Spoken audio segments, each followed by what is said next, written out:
پیارے دوستو السلام علیکم۔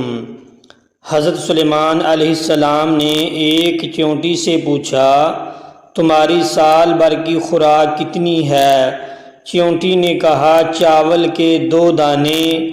حضرت سلیمان علیہ السلام نے چاول کے 2 دانے سوراخ میں رکھ کر سوراخ کو بند کر دیا۔ 1 سال بعد سوراخ کھول کر دیکھا تو چاول کا 1 دانہ باقی تھا۔ حضرت سلیمان علیہ السلام نے چیونٹی سے کہا، تم نے چاول کا دانہ کیوں بچایا ہے؟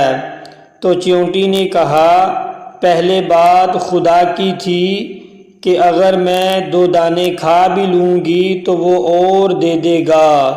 اس بار میرا رزق انسان کے ہاتھ میں تھا، اس لیے چاول کا دانہ بچا کر رکھا کہ پھر ملے یا نہ ملے۔ ہماری روٹی ہمیں ہی دے اے خدا، تیرے بندے بہت ذلیل کرتے ہیں۔